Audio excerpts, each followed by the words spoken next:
విశాఖపట్నంలో ఉన్న ఈ సెంట్రల్ ప్రెసెంట్ కి ఇక్కడికి సార్ విజిట్ చేయడానికి రావడం జరిగింది. సెంట్రల్ ప్రెసెంట్ కి ఇక్కడ వచ్చిన తర్వాత సూపరింటెండెంట్ మన కిషోర్ గారు, అదే విధంగా వెంకటేశ్వరరావు గారు, ఇంకా స్టాఫ్ మొత్తం ఇక్కడ నాకు స్వాగతం పలికి లోపలికి తీసుకెళ్లి ఈచ్ అండ్ ఎవ్రీథింగ్ క్లియర్ గా చూపించారు. విషయం ఏంటంటే ఈ 5 సంవత్సరాల కాలంలో, గత 5 సంవత్సరాల కాలంలో వ్యవస్థలని భ్రష్టు పట్టిపోయినాయని మాకులాంటి వాళ్ళు మాట్లాడితే అది రాజకీయంగా భావిస్తారు. కానీ ఇక్కడికి వచ్చిన తర్వాత మేము పర్సనల్ గా కొన్ని సిచ్యువేషన్స్ చూస్తే ఇప్పటికీ కూడా పనిచేయాల్సిన పోలీస్ అన్నలకి కూడా కనీసం వసతులు లేని పరిస్థితులు కనిపించాయి. నేను లోపలికి వచ్చిన తర్వాత అడిగాను, స్టాఫ్ క్వార్టర్స్ కూడా ఇక్కడే ఉందండి అన్నారు. యాక్చువల్ గా స్టాఫ్ క్వార్టర్స్ కూడా 20 సంవత్సరాలు అయిపోయింది, మినిమం మెయింటెనెన్స్ లేకుండా ఉన్నాయి. అతి ముఖ్యమైన విషయం ఏంటంటే దీని కెపాసిటీ ఇంచుమించుగా 800 కెపాసిటీ.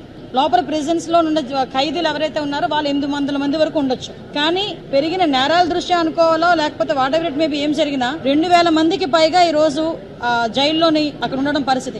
లోపలికి వెళ్లి చూస్తే హృదయ విదాకరమైన సంఘటనలు అంటారు కదా, చిన్న చిన్న పిల్లలు 17